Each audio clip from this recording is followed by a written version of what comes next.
Outside temperature ನಿಮಗೆ ಇದರಲ್ಲಿ temperature metre 31.8 ತೋರಿಸ್ತಾ ಇದೆ. ನೋಡಿ, ಇದು ಇವಾಗ ಒಳಗಡೆ ತಗೊಂಡ್ಬಂದು ಒಂದು ಸ್ವಲ್ಪ ಹೊತ್ತು ಬಿಟ್ರೆ ನಿಮಗೆ ಆಲ್ಮೋಸ್ಟ್ 5 ಡಿಗ್ರೀಸ್ ಕಡಿಮೆ ಆಗಿದೆ.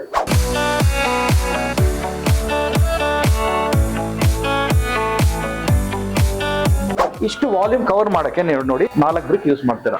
ನಾನು ಶ್ರೀಕಾಂತ್ ಅಂತ, ನಮ್ಮ ಕಂಪನಿ ಹೆಸರು ಇದೆ ಆದ್ಯಾಂತಿಕೋ ಬ್ಲಾಕ್ಸ್ ಅಂತ. ಗೂಗಲ್ ಮಾಡ್ಬೋದು, ನಿಮ್ಗೆ ಆದ್ಯಾಂತಿಕೋ ಬ್ಲಾಕ್ಸ್ ಅಂತ ನಿಮ್ಗೆ ಗೂಗಲ್ ಅಲ್ಲಿ ಅವೈಲಬಲ್ ಇದೆ. ಸರ್, ಇದು ಬಂದ್ಬಿಟ್ಟು ನಮ್ದು basically compress stabilised earth block ಅಂತ ಪ್ರಾಡಕ್ಟ್ ಮಾಡ್ತೀವಿ. ಅದು ಸಾಯಿಲ್ ನ ಸ್ಯಾಂಡಲ್ ಮಿಕ್ಸ್ ಮಾಡಿ ಕಂಪ್ರೆಸ್ ಮಾಡಿ ಕ್ಯೂರ್ ಮಾಡಿ ಕೊಡೋ ಪ್ರಾಡಕ್ಟ್. ಇನ್ನು ಶಾರ್ಟ್ ಹೇಳಿದ್ರೆ ಆ ತರ ಬರುತ್ತೆ. ಇದ್ರಲ್ಲಿ ತುಂಬಾ ಟೆಕ್ನಿಕಲ್ಸ್ ಬೇರೆ ಬರುತ್ತೆ, ಬಟ್ ಮೇನ್ ಆಗಿ soil proportion, sand proportion, cement proportion ಇರುತ್ತೆ. ಅದರಿಂದ ನಿಮ್ಗೆ ಟೆಂಪರೇಚರ್ ರೆಸಿಸ್ಟೆನ್ಸು, ನೀರು ಅಬ್ಸಾರ್ಪ್ಷನ್ ಕಡಿಮೆ ಆಗುತ್ತೆ. ಪ್ಲಸ್ ನಿಮ್ಗೆ stability, long life for blocks ಬರುತ್ತೆ. ಟೆಕ್ನಿಕಲ್ ಆಗಿ ನಾವು ಮಾಡಿರೋ ಬ್ಲಾಕ್. ನಾವು ಬಂದ್ಬಿಟ್ಟು ನಮ್ಮ ಫ್ಯಾಕ್ಟ್ರಿ ಯೂನಿಟ್ ಬಂದ್ಬಿಟ್ಟು ಯಲಹಂಕದಲ್ಲಿದೆ. ನಮ್ಮ ಕನ್ಸ್ಟ್ರಕ್ಷನ್ ಸರ್ವಿಸಸ್, ನಮ್ಮ ಬ್ಲಾಕ್ ಪ್ರೊವೈಡ್, ನಾವು ಸರ್ವಿಸ್ ಸೇಲ್ ಮಾಡಿರೋದು ಥ್ರೂಔಟ್ ಕರ್ನಾಟಕ, ತಮಿಳ್ನಾಡು, ಆಂಧ್ರ, ಆಲ್ಮೋಸ್ಟ್ ನಾವು ಈ ಮೂರು ಏರಿಯಾಗೂ ನಾವು ಕಂಟಿನ್ಯೂಸ್ ಆಗಿ ಕೊಡ್ತಾ ಇದೀವಿ. ನಮ್ಮ ಕಸ್ಟಮರ್ಸ್ ರೆಗ್ಯುಲರ್ ಆಗಿ ತಗೊಂಡು ಹೋಗ್ತಾರೆ. ನಿಮಗೆ ಕನ್ಸ್ಟ್ರಕ್ಷನ್ ಅಸಿಸ್ಟೆನ್ಸ್ ಬೇಕು ಅಂದ್ರೆ ನಾವು ಕರ್ನಾಟಕದಲ್ಲೇ ಅಂತೂ ಸುಮಾರು ಪ್ರಾಜೆಕ್ಟ್ಸ್ ಮಾಡಿದೀವಿ. ಇಲ್ಲಿ ನಾರ್ತ್ ಬ್ಯಾಂಗ್ಳೂರಲ್ಲಿ, ಗೌರಿಬಿದನೂರಲ್ಲಿ, ಅಲ್ಲಿ ಸೌತ್ ಬ್ಯಾಂಗ್ಳೂರ್, ಎಲ್ಲ ಕಡೆನೂ ನಾವು ಪ್ರಾಜೆಕ್ಟ್ಸ್ ಮಾಡಿದ್ವಿ. ಇದು ಬಿಟ್ಟು ನಾವು ಅಸಿಸ್ಟೆನ್ಸ್ ಅಂದ್ರೆ ಬೇರೆ ಊರುಗಳಲ್ಲಿ ಕಸ್ಟಮರ್ಸ್ ಕಟ್ತಾ ಇರೋರಿಗೆ ನಾವು ರಿಮೋಟ್ ಅಸಿಸ್ಟೆನ್ಸು, ಸೈಟ್ ವಿಸಿಟ್ಸ್ ಮಾಡಿ ಅವ್ರಿಗೆ ಟೆಕ್ನಿಕಲ್ ಅಸಿಸ್ಟೆನ್ಸು, ಮತ್ತೆ ಸ್ಕಿಲ್ ಶೇರಿಂಗು, ನಿಮ್ಗೆ ಡಿಸೈನ್ ಅಸಿಸ್ಟೆನ್ಸು, ಅದನ್ನು ನಾವು ಪ್ರೊವೈಡ್ ಮಾಡ್ತಾ ಇದ್ವಿ. ಇಂಟ್ರೊಡಕ್ಷನ್ ಅಲ್ಲಿ ನಾನು ಈ ಬ್ಲಾಕ್ಸ್ ಏನು ಅಂತ ಹೇಳಿದ್ದೀನಿ. ಅದ್ರ ಬಗ್ಗೆ ಸುಮಾರು ನಾನು ಯಾವ ತರ ಮಾಡ್ತೀವಿ, ಅದ್ರಲ್ಲಿ ಏನ್ ಪ್ರಾಡಕ್ಟ್ ಹೋಗುತ್ತೆ, ಯಾವ ತರ ಮಿಕ್ಸಿಂಗ್ ಮಾಡ್ತೀವಿ, ಯಾವ ತರ ಟೆಕ್ನಿಕಲ್ ನಾವು ಅದನ್ನ ಕ್ವಾಲಿಟಿ ಕಂಟ್ರೋಲ್ಸ್ ಮಾಡ್ತೀವಿ, ಯಾಕೆ ನಾವು ಬ್ಲಾಕ್ ಸುಪೀರಿಯರ್ ಅಂತ ನಿಮ್ಗೆ ಗೊತ್ತಾಗ್ಲಿಕ್ಕೆ ನಿಮ್ ಮುಂದೆ ಕರ್ಕೊಂಡೋಗಿ ನಾನು ತೋರಿಸ್ತೀನಿ. ಓಕೆ ಸರ್, ನಮ್ಮ ಮೇನ್ ಪ್ರಾಡಕ್ಟ್ ಎನಿವೇ ಇದು CSCB ಅಂತ ಕರೆಯೋದನ್ನ compress stabilise earth block. So ಇದರಲ್ಲಿ ಮೇನ್ ಕಾಂಪೊನೆಂಟ್ 80% to 90% ಅಥವಾ 70 to above% ಬರೋದು ಸಾಯಿಲ್, ನಮ್ಮ ಸಾಯಿಲ್. ಇದು ಬಂದು ನಿಮ್ಗೆ ಏನ್ ಡಿಫ್ರೆನ್ಸ್ ಇದಕ್ಕೂ ಕೆಂಪಿಟಿಗೆಗೂ, ಅದು ಮಣ್ಣೆ ಅಲ್ಲ ಇದು ಮಣ್ಣೆ ಅಲ್ಲ ಅಂತಾರೆ. ಏನ್ ಡಿಫ್ರೆನ್ಸ್ ಅಂತಂದ್ರೆ ಸರ್, ಇದು ಬಂದ್ಬಿಟ್ಟು ನಾರ್ಮಲ್ ಬಿಲ್ಡಿಂಗ್ ಎಕ್ಸ್ಕವೇಷನ್ ಮಾಡಿದಾಗ ಟಾಪ್ ಸಾಯಿಲ್ ನ ಯೂಸ್ ಮಾಡೋದಿಲ್ಲ ಅಲ್ಲ. ಅದು ಟಾಪ್ ಸಾಯಿಲ್ ತೆಗೆದ್ಬಿಟ್ಟು ಅದ್ರ ಕೆಳಗಡೆ ಏನ್ ಸಾಯಿಲ್, ವೇಸ್ಟ್ ಸಾಯಿಲ್ ಏನ್ ಬರುತ್ತೆ, ಮಾಮೂಲಿ ಏನ್ ಮಾಡ್ತೀವಿ, ಈ ಸಾಯಿಲ್ ನ ತಗೊಂಡೋಗಿ ಯಾವ್ದೋ ಕೆರೆಗೋ ಯಾವ್ದೋ ಸೈಟ್ಗೋ ಡಂಪ್ ಮಾಡಿ ಫಿಲ್ಲಿಂಗ್ ಯೂಸ್ ಮಾಡ್ಕೊಂತಾರೆ. It is actually waste and it is a harm to the environment. ನಾವೇನ್ ಮಾಡ್ತೀವಿ, ಈ ಎಕ್ಸ್ಕವೇಟೆಡ್ ಸಾಯಿಲ್ ನ ಅದರಲ್ಲೂ ಎಲ್ಲಾ ಸಾಯಿಲ್ ಯೂಸ್ ಮಾಡಕ್ಕಾಗತ್ತಾ ಅಂತ ಕೇಳಿದ್ರೆ ಆಗೋದಿಲ್ಲ. ಅದಕ್ಕೆ ಸ್ಯಾಂಡ್ ಕಂಟೆಂಟು, ಕ್ಲೇ ಕಂಟೆಂಟು ಅದೆಲ್ಲ ಬರುತ್ತೆ, ಟೆಕ್ನಿಕಲ್ಸ್ ಇದೆ, ಅದು ನಾನು ಮುಂದೆ ಹೇಳ್ತೀನಿ. ಬಟ್ ಇದು ಬಂದು ಆಲ್ಮೋಸ್ಟ್ ಎಲ್ಲ ಎಕ್ಸ್ಕವೇಟೆಡ್ ಸಾಯಿಲ್ ನಾವು ಹೋಗಿ ಚೆಕ್ ಮಾಡಿ ಅದನ್ನ ಪರ್ಚೇಸ್ ಮಾಡಿ ಮೇನ್ ಕಾಂಪೊನೆಂಟ್ ಆಗಿ ಯೂಸ್ ಮಾಡೋದು. ಇದು ಇದಕ್ಕಿಂತ ಇನ್ನು ಮುಂದಕ್ಕೆ ಪ್ರಾಸೆಸ್ ಆಗುತ್ತೆ. ಇದೇ ರೀತಿಯಲ್ಲಿ ನಾವು ಅದನ್ನ ಪ್ರೊಡಕ್ಷನ್ ಮಾಡಕ್ಕಾಗುತ್ತೆ. ಯಾಕಂದ್ರೆ ಎಂಟೆಗಳು ಇರುತ್ತೆ, ಕಲ್ಲು ಇರುತ್ತೆ, ಒಂಚೂರ್ ಆರ್ಗ್ಯಾನಿಕ್ ಮ್ಯಾಟರ್ ಇರುತ್ತೆ. ಇದನ್ನ ಫಿಲ್ಟರ್ ಮಾಡಿ ಕ್ರಶ್ ಮಾಡಿ ಮತ್ತೆ ನಾವು ಅದಕ್ಕೆ ಪ್ರಾಸೆಸಿಂಗ್ ಯೂಸ್ ಮಾಡಬೇಕು. ನಮ್ಮ second important ingredient of CSCB blocks. ಇದು ಬಂದು ಹೆಂಗೆ ಅಂದ್ರೆ ನೋಡ್ಲಿಕ್ಕೆ ಎಮ್ಸಾನ್ ತರ ಕಾಣುತ್ತೆ. ನಮ್ದ್ರಲ್ಲಿ ಏನ್ ಡಿಫ್ರೆಂಟ್ ಅಂದ್ರೆ, ನಾವು ಯಾವ ಕಡೆನೂ ಎಮ್ಸಾನ್ ಪರ್ಚೇಸ್ ಮಾಡಿ ಅಥವಾ ಯಾವ್ದೋ ಬಂಡೆನ ಹೊಡೆದಾಕಿ ಮಾಡೋ ಇದರಲ್ಲಿ ಪದಾರ್ಥದಲ್ಲಿ ಮಾಡೋದಿಲ್ಲ. ಇದು ಬಂದ್ಬಿಟ್ಟು ಮೇನ್ ಆಗಿ ಬಿಲ್ಡಿಂಗ್ ಡೆಮಾಲಿಷ್ ಆಗಿ ಅದನ್ನ ಯಾವಾಗ ತಗೊಂಡೋಗಿ ಎಲ್ಲೋ ಡಂಪ್ ಮಾಡ್ತಾರೋ ಆ ಮೆಟೀರಿಯಲ್ ನ ಒಂದು ಕ್ರಷರ್ಗೆ ಕೊಟ್ಬಿಟ್ಟು, ಇಲ್ಲಿ ಪಕ್ಕದಲ್ಲಿ ಒಂದು ಕ್ರಷರ್ಗೆ ಕೊಟ್ಬಿಟ್ಟು ಈ ಕನ್ಸಿಸ್ಟೆನ್ಸಿಲಿ ಅದನ್ನ ಕ್ರಶ್ ಮಾಡಿ ನಾವು ನಮ್ಮ ಸ್ಯಾಂಡ್ ಪ್ರಪೋರ್ಷನ್ ತಗೊಂಡ್ಬರ್ತೀವಿ. ಇದನ್ನ ನಾವು ನಮ್ಮ ಸಾಯಿಲ್ ಜೊತೆ ಮಿಕ್ಸ್ ಮಾಡ್ಕೊಳ್ಳೋದು. ಸೊ ಮೇನ್ ಬಂದು ಹೈಲೈಟ್ ಏನಂತಂದ್ರೆ, ಯಾವ ರೀತಿಯಲ್ಲಿ ಬಂಡೆನ ಹೊಡೆದಾಕಿ ಅಥವಾ ಏನೋ ಎನ್ವೈರನ್ಮೆಂಟಲ್ ಡ್ಯಾಮೇಜ್ ಮಾಡಿ ನಾವು ಇಕೋ ಫ್ರೆಂಡ್ಲಿ ಬ್ಲಾಕ್ಸ್ ಅಂತ ಒಂದು ಹೆಸರು ನಾವು ತರಕ್ಕಾಗೋದಿಲ್ಲ. ಸೊ ಅದನ್ನ ಅವಾಯ್ಡ್ ಮಾಡಕ್ಕೋಸ್ಕರ ನಾವು ಡೆಮಾಲಿಷನ್ ಡೆಬ್ರಿನೇ ಸ್ಯಾಂಡ್ ತರ ಯೂಸ್ ಮಾಡಿ ಕ್ರಶ್ ಮಾಡಿ ಕನ್ಸಿಸ್ಟೆನ್ಸಿಯಲ್ಲಿ ಮಾಡ್ಕೊಂತೀವಿ. ಇದರಿಂದ ನಮ್ಗೆ ಉಪಯೋಗ ಏನಂತಂದ್ರೆ, ಇನ್ನೊಂದ್ ಕಡೆ ಎನ್ವೈರನ್ಮೆಂಟಲ್ ಡ್ಯಾಮೇಜ್ ಆಗೋದಿಲ್ಲ, ಎರಡನೇ ಕಡೆ ನಮ್ಗೆ ಕಾಸ್ಟ್ ಎಫೆಕ್ಟಿವ್ ಆಗಿ ನಮ್ಮ ಪ್ರಾಡಕ್ಟ್ಗೆ ನಮ್ದೊಂದು ರಾ ಮೆಟೀರಿಯಲ್ ಸಿಗುತ್ತೆ, ನಾನು ಕಸ್ಟಮರ್ಗೆ ಅದನ್ನ ಪಾಸ್ ಮಾಡ್ಬೋದು. ಅಲ್ಲಿ ಲಾಟಲ್ಲಿ ನೋಡಿದ ಮಣ್ಣು ಹೊಸದಾಗಿ ಬಂದು ಅಲ್ಲಿ ಪ್ಲಾಟ್ಫಾರ್ಮ್ ಮೇಲೆ ಹಾಕಿರೋದು, ಅದು ಸನ್ ಡ್ರೈ ಆಗುತ್ತೆ. ವೆಟ್ ಸಾಯಿಲ್ ನ ನಾವು ಏನು ಮಾಡಕ್ಕಾಗೋದಿಲ್ಲ. ಸನ್ ಡ್ರೈ ಆಗಿದ್ಮೇಲೆ ನಮ್ಮ ಇಲ್ಲಿ ಕ್ರಶಿಂಗ್ ಬೇ ಅಂತ ಇದೆ, ಇಲ್ಲಿ ಕ್ರಶಿಂಗ್ ಬೇಗ್ ಬರುತ್ತೆ. ಇಲ್ಲಿ ಮಣ್ಣು ಪ್ರಾಸೆಸ್ ಆಗೋದು, ಅಂದ್ರೆ ಮಣ್ಣು ನಾವು ಪ್ರೊಡಕ್ಷನ್ ಮಾಡಕ್ಕೆ ಲಾಯಕ್ ಆಗೋದು ಇಲ್ಲಿ. ಸೊ ಇಲ್ಲಿಂದ ನಮ್ಮೊಂದು ಕ್ರಷರ್ ಯೂನಿಟ್ ಬರುತ್ತೆ. ಆ ಕ್ರಷರ್ ಯೂನಿಟ್ ಒಳಗಡೆ ಹೋಗಿ ನಮ್ಗೆ ಯಾವ ಸೈಜ್ ಅಲ್ಲಿ ಬೇಕು ಮಣ್ಣು ಗ್ರಾನ್ಯೂಲ್ಸ್ ಅದ್ರಲ್ಲಿ ಬರುತ್ತೆ. ಮಾತಾಡ್ಬೇಕು ಸರ್, ಇದ್ರಲ್ಲಿ ಇವಾಗ ಸಾಯಿಲ್, ಸ್ಯಾಂಡ್, ಸಿಮೆಂಟ್ ಎಲ್ಲ ಲೋಡ್ ಮಾಡಿದೀವಿ. ನಮ್ ಪ್ರಪೋರ್ಷನ್ ಪ್ರಕಾರ, ಡಿಸೈನ್ ಮಿಕ್ಸ್ ಪ್ರಕಾರ ಲೋಡ್ ಮಾಡಿದೀವಿ. ಇದನ್ನ ಇವಾಗ ಪಾನ್ ಮಿಕ್ಸರ್ ಅಲ್ಲಿ ಹಾಕೊಂಡು ಮಿಕ್ಸ್ ಮಾಡ್ಕೊಂತಾರೆ. ಇದು ಪ್ರತಿ ಬ್ಯಾಚ್ ಅಲ್ಲೂ ಇದೇ ತರ ಮಿಕ್ಸಿಂಗ್ ಇದೆ. ಇಲ್ಲಿ ಲೋಡ್ ಇಲ್ಲ ಆಗುತ್ತೆ, ಮಿಕ್ಸಿಂಗ್ ಅಲ್ಲಾಗತ್ತೆ. ಇದು ಒಂಥರ ಸ್ಲೋ ಮಿಕ್ಸಿಂಗ್ ಆಗುತ್ತೆ. ಫಸ್ಟ್ ಡ್ರೈ ಮಿಕ್ಸ್ ಆಗ್ಬೇಕು. ಡ್ರೈ ಮಿಕ್ಸ್ ಅಂದ್ರೆ ಇವಾಗ ಏನ್ ಮೆಟೀರಿಯಲ್ ಹಾಕಿದೀವಿ ಅದು ಡ್ರೈ ಮಿಕ್ಸ್ ಆಗ್ಬೇಕು ಫಸ್ಟ್, ಆಮೇಲೆ ಅದಕ್ಕೆ ನೀರು ನಾವು ಮಾಯಿಶ್ಚರ್ ಆಡ್ ಮಾಡ್ಕೊಂತೀವಿ. ಎಕ್ಸಾಕ್ಟ್ಲಿ 10% ಮಾಯಿಶ್ಚರ್ ಆಡ್ ಮಾಡಬೇಕು. ಅದಕ್ಕೆ ಒಂದು ವ್ಯವಸ್ಥೆ ಇದೆ, ನಾವು ತೋರಿಸ್ತೀವಿ. ನೀರು ಕಮ್ಮಿ ಇದ್ದಷ್ಟು ನಿಮಗೆ ಸೈಜ್ ವೇರಿಯೇಷನ್ ಬರುತ್ತೆ. ಸೊ ಅದಕ್ಕೆ ನಾವು ಒಂದು ಆಟೋಮೇಟೆಡ್ ಸಿಸ್ಟಮ್ ಮಾಡಿದೀವಿ. ಇಷ್ಟು ಮೆಟೀರಿಯಲ್ಗೆ ಎಷ್ಟು ನೀರು ಹೋಗ್ಬೇಕು ಅಂತ ಒಂದು ಆಟೋಮೇಟೆಡ್ ಸಿಸ್ಟಮ್ ಮಾಡಿದೀವಿ. ಅದನ್ನ ಇವಾಗ ನೀರು ಬಿಟ್ಟಾಗ ಅದು ಆಟೋಮೇಟಿಕ್ ಎಷ್ಟು ಬೇಕೋ ಅಷ್ಟು ಮಾತ್ರ ತಗೊಳುತ್ತೆ, ನಮ್ ನೀರ್ ಕನ್ಸಿಸ್ಟೆನ್ಸಿ ತಗೊಳುತ್ತೆ.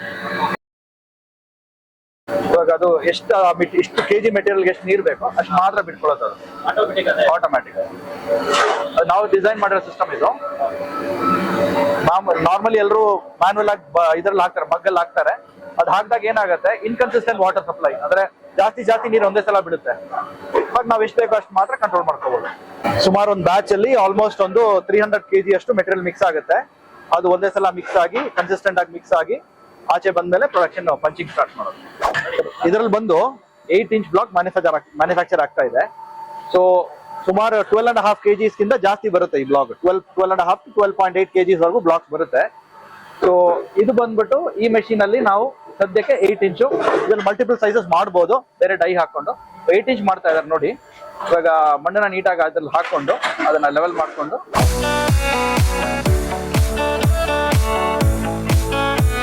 ಇದು ಲಿಡ್ ಮಾತ್ರ ಆಪರೇಷನ್ ಮ್ಯಾನ್ಯಲ್ ಪ್ರೆಸ್ ಆಗುತ್ತೆ.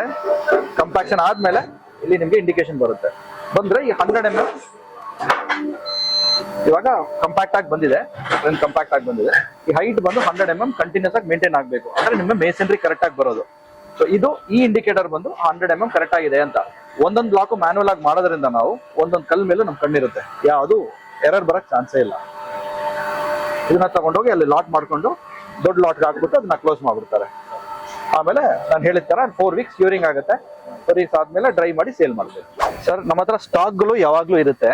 ನಾವು ಮಿನಿಮಮ್ ಸ್ಟಾಕ್ ಯಾವಾಗ್ಲೂ ಇಟ್ಕೊಂಡಿರ್ತೀವಿ. ಯಾರಿಗಾದ್ರೂ ಪ್ರಾಜೆಕ್ಟ್ ಸ್ಟಾರ್ಟ್ ಮಾಡ್ಕೊಳ್ಳೋ ತರ ಇದ್ರೆ, ಫಾರ್ ಎಕ್ಸಾಂಪಲ್ ಒಂದು 30-40 ಸೈಟ್ ಅಲ್ಲಿ ನೀವು ಒಂದು ಸಿಂಗಲ್ ಫ್ಲೋರ್ ಮನೆ ಕಟ್ತಾ ಇದ್ರೆ ಅಪ್ರಾಕ್ಸಿಮೇಟ್ಲಿ ನಿಮ್ಗೊಂದು 5,000 ದಿಂದ 6,000 ಬ್ಲಾಕ್ಸ್ ಬೇಕಾಗ್ಬೋದು. ಬಟ್ 5,000 ದಿಂದ 6,000 ಒಂದೇ ಸಲ ಯಾರು ತಗೊಳ್ಳೋದಿಲ್ಲ. ಯಾಕಂದ್ರೆ ಅವ್ರಿಗೆ ಸ್ಟಾರ್ಟಿಂಗ್ ಮಾಡಿ ಅವ್ರ ಪ್ಲಿಂತ್ ಮಾಡ್ಕೊಂಡು ಪ್ಲಾನ್ ಫೌಂಡೇಶನ್ ಮಾಡ್ಕೊಂಡು ಸ್ಟಾರ್ಟ್ ಮಾಡ್ಕೊಳ್ಳೋಕೆ ಒಂದಷ್ಟು ಬ್ಲಾಕ್ಸ್ ಬೇಕಾಗುತ್ತೆ. 1,000-1,500 ಅದೊಂದು ಒಂದೂವರೆ ವಾರ ಯೂಸ್ ಮಾಡ್ತಾರೆ. ಅಷ್ಟೊತ್ತಿಗೆ ನಾವು ಆರ್ಡರ್ ತಗೊಂಡು ನಾವು ಉಳಿದಿದ್ದು ಬ್ಲಾಕ್ ನ ಪ್ರೊಡಕ್ಷನ್ಗೆ ಹಾಕಿರ್ತೀವಿ. ಸೊ ಆರ್ಡರ್ ತಗೊಂಡು ಜನರಲಿ ಅವರ್ ಪ್ರಾಸೆಸ್ ಆರ್ಡರ್ ತಗೊಂಡ್ರೆ ಒಂದು 20 ದಿವಸ ಮಾಡಿ ಕ್ಯೂರ್ ಮಾಡಿ ನೀಟಾಗಿ ಬ್ಲಾಕ್ಸ್ ಕೊಡ್ಬೇಕು ಅಂತ. ಬಟ್ ನಮ್ಮ ಹತ್ರ ಕನ್ಸಿಸ್ಟೆಂಟ್ ಸ್ಟಾಕ್ಸ್ ನಮ್ಮ ಹತ್ರ ಯಾರಿಗಾದ್ರೂ ಪ್ರಾಜೆಕ್ಟ್ ಸ್ಟಾರ್ಟ್ ಮಾಡ್ಕೊಳ್ಳೋಕೆ ಮಿನಿಮಮ್ ಒಂದು 10,000 ಅಂತೂ ಎಲ್ಲ ಬ್ಲಾಕ್ಸ್ ನಮ್ಮ ಹತ್ರ ಇರುತ್ತೆ. ಪ್ರಾಜೆಕ್ಟ್ ಸ್ಟಾರ್ಟ್ ಮಾಡ್ಕೊಂಡು ನಾವು ರೋಲ್ ಮಾಡ್ಕೊಂತೀವಿ. ಯಾವ ಸೈಜ್ ಇರುತ್ತೆ ಸರ್? ಸರ್ ನಮ್ಮ ಹತ್ರ 4 ಸೈಜ್ ಮೇನ್ ಸೈಜಸ್ ಬರುತ್ತೆ. 12x4x4 ಅಂದ್ರೆ 4 ಇಂಚ್ ವಾಲ್ ಮಾಡಕ್ಕೆ ಪಾರ್ಟಿಷನ್ ವಾಲ್ಸ್ ಯೂಸ್ ಮಾಡ್ತಾರೆ. ಅದು ಒಂದು ಸೈಜು. ಅದಕ್ಕಿಂತ ನೆಕ್ಸ್ಟ್ ಸೈಜ್ ಅಂದ್ರೆ 12x4x6 ಅಂತ ಬರುತ್ತೆ. ಅದು 6 ಇಂಚ್ ಗೋಡೆ ಕಟ್ಲಿಕ್ಕೆ ಯೂಸ್ ಮಾಡೋದು. ಅದು ಕೆಲವರು ಪಿಲ್ಲರ್ ಹಾಕೊಂತಾರೆ, 6 ಇಂಚ್ ಪಿಲ್ಲರ್ ಹಾಕೊಂತಾರೆ, ಅದಕ್ಕೆ ಮ್ಯಾಚ್ ಮಾಡ್ಕೊಳಕ್ಕೆ ಯೂಸ್ ಮಾಡ್ತಾರೆ. ಅದು ಲೋಡ್ ಬೇರಿಂಗ್ ಏನೆ. ಮತ್ತೆ 12x4x8 ಈ ಸೈಜ್ ಬಂದು ದೊಡ್ಡ ಸೈಜು. ಇದು ಬಂದು 8 ಇಂಚ್ ಗೋಡೆ ಕಟ್ಲಿಕ್ಕೆ ಯೂಸ್ ಮಾಡ್ತೀವಿ. ಇದು ಬಿಟ್ಟು ಇನ್ನೊಂದು ಸೈಜ್ ಬಂದು 7.5x4x9 most of the architect like ಮಾಡೋ ಸೈಜ್ ಅದು. ಅದು ಬಂದು ನೋಡಕ್ ತುಂಬಾ ಚೆನ್ನಾಗಿರುತ್ತೆ, ಕಂಪ್ಯಾಕ್ಟ್ ಆಗಿರುತ್ತೆ. 9 ಇಂಚ್ ಗೋಡೆಗೆ ತುಂಬಾ ಚೆನ್ನಾಗಿ ಕಾಣುತ್ತೆ. ಈ 4 ಸೈಜ್ ಮೇನ್ ಆಗಿ ನಮ್ಮ ಹತ್ರ ಬರುತ್ತೆ. ಇದು ಬಿಟ್ಟು ನಮ್ಮ ಹತ್ರ ಯೂಕೋರ್ ಬ್ಲಾಕ್ಸ್ ಅಂತ ಬರುತ್ತೆ. ಲಿಂಟಲ್ಗಳು ಹಾಕೊಳ್ಳೋಕೆ ನಿಮ್ಗೆ ಕಾಂಕ್ರೀಟ್ ಕಾಣೋದ್ ಬೇಡ ಅಂತ ಅಂದ್ರೆ ಬ್ರಿಕ್ ಅಲ್ಲೇ ಒಂಥರ ಯೂಕೋರ್ ತರ ಮಾಡಿ ಕೊಡ್ತೀವಿ. ಅದು ಇದೆ. ಸೀಲಿಂಗ್ ಗಳಿಗೆ ನಿಮ್ಗೆ ವಿತೌಟ್ ಫಾಲ್ ಸೀಲಿಂಗ್ ಮಾಡ್ಕೊಂತಾರೆ ಕೆಲವರು, ಅದಕ್ಕೆ ಫಿಲ್ಲರ್ ಬ್ಲಾಕ್ಸ್ ಅಂತ ಬರುತ್ತೆ. ಇಷ್ಟು ಪ್ರಾಡಕ್ಟ್ ನಮ್ಮ ಹತ್ರ ಯಾವಾಗ್ಲೂ ಸ್ಟಾಕ್ ರೆಡಿ ಇರುತ್ತೆ. ನಮ್ಮ ಹತ್ರ ಸೈಜಸ್ ಬಂದು ಮೇನ್ 4 ಸೈಜಸ್ ಬರುತ್ತೆ. ಪಾರ್ಟಿಷನ್ ವಾಲ್ಸ್ ಗೆ ಇದು 4 ಇಂಚ್ ಬ್ಲಾಕ್ ಅಂತ ಬರುತ್ತೆ, 4 ಇಂಚ್ ಅಗಲ ಬರುತ್ತೆ. ನಿಮ್ಗೆ ನೆಕ್ಸ್ಟ್ ಬಂದು 6 ಇಂಚಸ್ 12x4x6 ಅಂತ ಹೇಳ್ತೀವಿ. ಈ ಬ್ಲಾಕ್ ಬರುತ್ತೆ. ಇದು ನಿಮ್ಗೆ 6 ಇಂಚ್ ವಾಲ್ಸ್ ಕಟ್ಕೊಳ್ಳೋಕೆ ಪಿಲ್ಲರ್ ಹಾಕೊಂಡು ಮಾಡೋರು ಕೆಲವರು 6 ಇಂಚ್ ಬೇಕು ಅಂತ ಕೇಳ್ತಾರೆ, ಅದಕ್ಕೆ ಇದನ್ನ ಮಾಡ್ಬೋದು. ಇದು ಲೋಡ್ ಬೇರಿಂಗ್ ಬರುತ್ತೆ. ಕಂಪ್ರೆಸಿವ್ ಸ್ಟ್ರೆಂತ್ ತುಂಬಾ ಚೆನ್ನಾಗಿ ಬರುತ್ತೆ. ನಿಮ್ಗೆ ಲೋಡ್ ಬೇರಿಂಗು ಯೂಸ್ ಮಾಡ್ಬೋದು. ನೆಕ್ಸ್ಟ್ ಬಂದ್ಬಿಟ್ಟು ನಿಮ್ದು ಇದು 8 ಇಂಚ್ ಬ್ಲಾಕ್ ಮೇನ್ ನಿಮ್ಗೆ ಲೋಡ್ ಬೇರಿಂಗ್ ಬ್ಲಾಕ್. ಇದು 8 ಇಂಚ್ ವಾಲ್ಸ್ ಕಟ್ಕೊಳ್ಳೋಕೆ ನಿಮ್ಗೆ ಪಿಲ್ಲರ್ ಅವಶ್ಯಕತೆ ಇಲ್ಲ. ನಿಮ್ಗೆ ಡೈರೆಕ್ಟ್ ಆಗಿ ಇದ್ರ ಮೇಲೆ ಲೋಡ್ ಬೇರ್ ಮಾಡಿ ಅಪ್ ಟು 3 ಫ್ಲೋರ್ಸ್ ವರೆಗೂ ನೀವು ಕಟ್ಕೋಬಹುದು. ಏನು ತೊಂದರೆ ಬರೋದಿಲ್ಲ. ಕಂಪ್ರೆಸಿವ್ ಸ್ಟ್ರೆಂತ್ ತುಂಬಾ ಚೆನ್ನಾಗಿ ಬರುತ್ತೆ. ಮತ್ತೆ ಇದು 9 ಇಂಚ್ ಅಂತ ಹೇಳ್ತೀವಿ, 9 ಇಂಚ್ ಬ್ಲಾಕ್. ಇದು 9 ಇಂಚ್ ಗೋಡೆ ಕಟ್ಕೊಳ್ಳೋರಿಗೆ ಮತ್ತೆ ಆರ್ಕಿಟೆಕ್ಟ್ಸ್ ತುಂಬಾ ಫೇವರೇಟ್ ಇದು. 7.5x4x9 ಸೈಜ್ ಬರುತ್ತೆ. 7.5 ಇಂಚ್ ಗೋಡೆನೂ ಕಟ್ಕೋಬಹುದು, 9 ಇಂಚ್ ಗೋಡೆನೂ ಕಟ್ಕೋಬಹುದು. ಅದು ಬಿಟ್ರೆ ನಿಮ್ಗೆ ಸೀಲಿಂಗ್ ನಾನು ತೋರಿಸಿದ್ನಲ್ಲ ಫಿಲ್ಲರ್ ಬ್ಲಾಕ್ ಅಂತ, ನಿಮ್ಗೆ ಇದು ಫಾಲ್ ಸೀಲಿಂಗ್ ತರ ಮಾಡ್ಕೊಳಕ್ಕೆ ಇದು ಫಿಲ್ಲರ್ ಬ್ಲಾಕ್ ಅಂತ ಬರುತ್ತೆ. ಸೀಲಿಂಗ್ ಗೆ ಲೋಡ್ ಮಾಡ್ಕೋಬಹುದು. ಇದು ಲಿಂಟಲ್ ಬ್ಲಾಕ್ ಅಂತ ಯೂಕೋರ್ ಬ್ಲಾಕ್ ಅಂತ ಬರುತ್ತೆ ಸರ್. ಇದನ್ನ ಬ್ರಿಕ್ ವರ್ಕ್ ಮಾಡಿ ಒಳಗಡೆ ನೀವು ಸ್ಟೀಲು ಮತ್ತೆ ಕಾಂಕ್ರೀಟ್ ಹಾಕೊಂಡು ನೀವು ಈ ತರ ಬ್ಯಾಂಡ್ ಬರೋದನ್ನ ನೀವು ಅವಾಯ್ಡ್ ಮಾಡ್ಕೋಬಹುದು. ಇಲ್ಲಿ ಬೇಕಾದ್ರೆ ಇಲ್ಲಿ ಸ್ಪ್ಯಾನ್ ಮಾಡ್ಕೋಬಹುದು. ಇದು ಲಿಂಟಲ್ ಹಾಕಿರೋದು ವಿತೌಟ್ ಲಿಂಟಲ್ ಬ್ಲಾಕ್ಸ್. ಇದು ಬಂದು ನಿಮ್ಗೆ ನಿಮ್ಮ ಮೇಲೆ ಇದೆಯಲ್ಲ ಇದ್ರ ಒಳಗಡೆ ಲಿಂಟಲ್ ಇದೆ. ಬಟ್ ಇದು ಬ್ಲಾಕ್ ಅಲ್ಲಿ ಇದ್ರೊಳಗಡೆ ಲಿಂಟಲ್ ಇದೆ. ಸೊ ಅದೇ ಕೆಲಸ ಈ ಬ್ರಿಕ್ ಮಾಡೋದು ಸರ್. ಇದು ಒಂದು ಚಿಕ್ಕ ಕಂಪ್ಯಾರಿಸನ್. ಇದು ನಮ್ಮ 8 ಇಂಚ್ ಬ್ರಿಕ್, 12x4x12 ಈ ಕಡೆ ಲೆಂತ್, 4 ಇಂಚ್ ಹೈಟ್, 8 ಇಂಚ್ ಅಗಲ. ಇದು ಒಂದು 8 ಇಂಚ್ ಗೋಡೆ ಕಟ್ಟಲಿಕ್ಕೆ ನಾವು ಯೂಸ್ ಮಾಡಿದ್ರೆ ಒಂದು ಬ್ರಿಕ್, ಸಿಂಗಲ್ ಬ್ರಿಕ್ ಅಲ್ಲಿ ನಿಮ್ಗೆ 8 ಇಂಚ್ ಗೋಡೆ ಬರುತ್ತೆ. ಆಯ್ತಾ? ನಾನು ಸುಮ್ಮನೆ ಒಂದು ಕಂಪ್ಯಾರಿಸನ್ ತೋರಿಸ್ತೀನಿ. ಕೆಂಪಿಟ್ಟಿಗೆ ನಾವು ಕೆಂಪಿಟ್ಟಿಗೆ ಇಟ್ಕೊಂಡಿದ್ದೀವಿ ಕಂಪ್ಯಾರಿಸನ್ಗೆ, ಎಷ್ಟು ಬ್ರಿಕ್ಸ್ ನಿಮ್ಗೆ ಇದನ್ನ ರೀಪ್ಲೇಸ್ ಮಾಡಕ್ಕೆ ಬೇಕಾಗ್ಬೋದು ಅಂತ ನಾನು ತೋರಿಸ್ತೇನೆ. ಇವಾಗ ಇದಕ್ಕೆ ಸುತ್ತು ನಾನು ಬೌಂಡ್ರೀಸ್ ಬರ್ಕೊಂಡಿದ್ದೀನಿ. ಇವಾಗ ನೋಡಿ ಸರ್, 1 2 3 4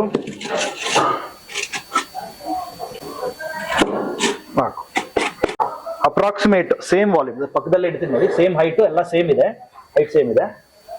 ಬಟ್ ಇಷ್ಟು ವಾಲ್ಯೂಮ್ ಕವರ್ ಮಾಡಕ್ಕೆ ನೀವು ನೋಡಿ 4 ಬ್ರಿಕ್ ಯೂಸ್ ಮಾಡ್ತೀರಾ. ನೀವು ಒಂದ್ ಸ್ವಲ್ಪ ವೈರ್ ಕಟ್ ಅದು ಇದು ಚೂಸ್ ಮಾಡಕ್ ಹೋದ್ರೆ 15-16 ರೂಪಾಯಿ ಕಡಿಮೆ ನಿಮ್ಗೆ ಒಳ್ಳೆ ವೈರ್ ಕಟ್ ಬ್ರಿಕ್ ಸಿಗಲ್ಲ. ಸೊ 4 ಸೇರಿಸ್ಕೊಂಡ್ರೆ ನಿಮ್ಗೆ 60 ರೂಪಾಯಿ ಆಯ್ತು. ಅದ್ರಲ್ಲಿ ಒಂದು 10% ವಾಟರ್ ಹೋಗುತ್ತೆ. 60 ರೂಪಾಯಿ 55 ರೂಪಾಯಿ ಆಯ್ತು ಸರ್. ಬಟ್ ಅದು ನೀವು ಕಂಪೇರ್ ಮಾಡಿದ್ರೆ ನಮ್ಮ ಬ್ಲಾಕ್ಗೆ ಇದು 40 rupees factory price. So block to block compare ಮಾಡಿದ್ರು ನಿಮ್ಗೆ ಮೇಜರ್ ಡಿಫ್ರೆನ್ಸ್ ಏನ್ ಬರೋದಿಲ್ಲ ನಿಮ್ಮ ಕಾಸ್ಟ್ ಪ್ರೈಸ್ ಅಲ್ಲಿ.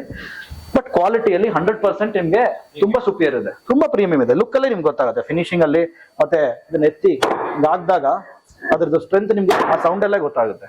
ಸೊ ನಿಮ್ಗೆ ಅಡ್ವಾಂಟೇಜ್ ಬಂದ್ಬಿಟ್ಟು ನಿಮ್ಗೆ ಡೆಫಿನೆಟ್ಲಿ ಕ್ವಾಲಿಟಿನೇ, ಇದರಲ್ಲಿ ಕ್ವಾಲಿಟಿ ಸುಪೀರಿಯರ್. ಕನ್ಸ್ಟ್ರಕ್ಷನ್ ಅಲ್ಲಿ ಸ್ವಲ್ಪ ಜನಕ್ಕೆ ಭಯ ಇದೆ ಇದನ್ನ ಹೆಂಗ್ ಮಾಡೋದು ಅಂತ, ಅದನ್ನು ನಾವು ಸಾರ್ಟ್ ಔಟ್ ಮಾಡ್ಕೊಡ್ತೀವಿ ನಮಗೆ. ಸೊ ಸಣ್ಣದಾಗಿ ಒಂದು ಸ್ಟ್ರಕ್ಚರ್ ಮಾಡ್ಕೊಂಡಿದ್ವಿ ನಮ್ ಕೂತ್ಕೊಂಡು ಕೆಲಸ ಮಾಡಕ್ಕೆ. ಆಮೇಲೆ ಕಸ್ಟಮರ್ಸ್ಗೆ ಒಂದು ಎಕ್ಸ್ಪೀರಿಯನ್ಸ್ ಸೆಂಟರ್, ಯಾವ ತರ ಕೂತ್ಕೊಂಡ್ರೆ ಟೆಂಪರೇಚರ್ ವೇರಿಯೇಷನ್ ಏನ್ ಬರುತ್ತೆ ನಿಮ್ಗೆ, ಆ ಸ್ಮೆಲ್ ಯಾವ ತರ ಇರುತ್ತೆ, ಟಚ್ ಯಾವ ತರ ಇರುತ್ತೆ, ಮತ್ತೆ ಮೇಸನ್ರಿ ಮಾಡಿದಾಗ ಯಾವ ತರ ಚೆನ್ನಾಗಿ ಮಾಡಬೇಕು, ಯಾವ ತಪ್ಪಾಗಬಾರ್ದು ಅಂತ ತೋರ್ಸಕ್ ಇದು ಮಾಡಿದೀವಿ. ಇದು ನೋಡಿ, ಇದೊಂದು 8 ಇಂಚ್ ಗೋಡೆಯಲ್ಲಿ ಕಟ್ಟಿರೋದು, ಇದು 8 ಇಂಚ್ ಬ್ಲಾಕ್ ಅಲ್ಲಿ ಕಟ್ಟಿರೋದು. ಇದು ಮೇನ್ ನಿಮ್ಗೆ ಇದರಲ್ಲಿ ಮೇಸನ್ರಿ ಸ್ಕಿಲ್ ಏನ್ ಬೇಕಾಗಿದೆ ಅಂತ ಕೇಳಿದ್ರೆ, ಈ ಮಾರ್ಟರ್ ಸೈಜ್ ಅಂತೀವಿ ನಾವು, ಒಂದೊಂದು ಕಲ್ಲು ಸೆಂಟರ್ ಅಲ್ಲೂ ಸಿಮೆಂಟ್ ಹಾಕ್ತಿವಲ್ಲ, ಸಿಮೆಂಟ್ ಮಾರ್ಟರ್ ಹಾಕ್ತಿವಲ್ಲ, ಈ ಮಾರ್ಟರ್ ಸೈಜ್ ಯೂನಿಫಾರ್ಮ್ ಇರಬೇಕು. ಇಲ್ಲ ಅಂದ್ರೆ ಬಿಲ್ಡಿಂಗ್ ಚೆನ್ನಾಗಿ ಕಾಣಲ್ಲ. ಒಂದೊಂದಲ್ಲಿ ನೋಡ್ರೆ ಗೋಡೆ ನೋಡಿದ್ರೆ ನೀವು ಎಲ್ಲಾ ಮಾರ್ಟರ್ ಸೈಜಸ್ ಸೇಮ್ ಇದೆ, ಒಂದೇ ತರ ಬರ್ದಂಗಿದೆ. ಎರಡನೇದು ಟ್ಯೂಬ್ ಲೆವೆಲ್ ಅಂತ ಹೇಳ್ತೀವಿ. ನಮ್ಮ ಈ ಲೈನ್ ಬರುತ್ತಲ್ಲ ಸ್ಟ್ರೈಟ್ ಲೈನ್, ಅದೆಲ್ಲೂ ಹೆಚ್ಚು ಕಮ್ಮಿ ಆಗ್ಬಾರ್ದು.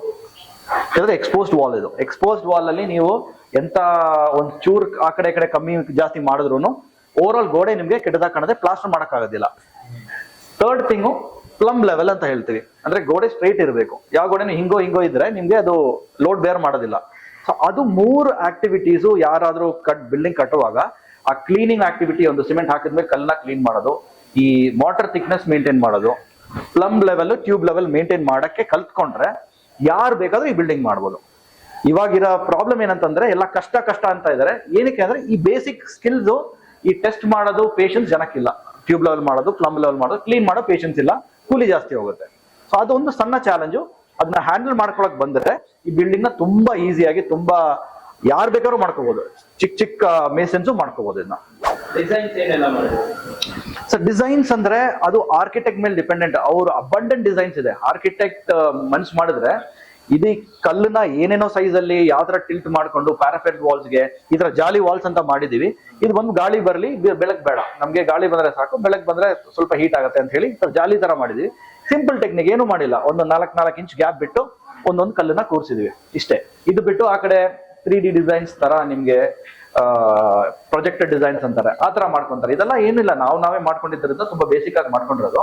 ಬಟ್ ಆರ್ಕಿಟೆಕ್ಟ್ಸ್ ಮಾಡೋ ಬ್ರಿಕ್ ವರ್ಕ್ ಡಿಸೈನ್ಸ್ ತುಂಬಾ ಚೆನ್ನಾಗಿ ಮಾಡೋದು. ಇದೊಂದು ವಾಸ್ಕಲ್ ಒಂಥರ ಡಿಸೈನ್ ತರ ಮಾಡ್ಕೊಂಡಿದೀವಿ. ಇದ್ದ ಕಲ್ಲನ್ನ, ಈ ಕಲ್ಲನ್ನ ಈ ತರ 1 ಅಡಿ ಲೆಂತ್ ಅಲ್ಲಿ ಕಟ್ಕೊಂಡಿದೀವಿ, ವಾಸ್ಕಲ್ ಸ್ವಲ್ಪ ದಪ್ಪ ಕಾಣ್ಲಿ ಅಂತ.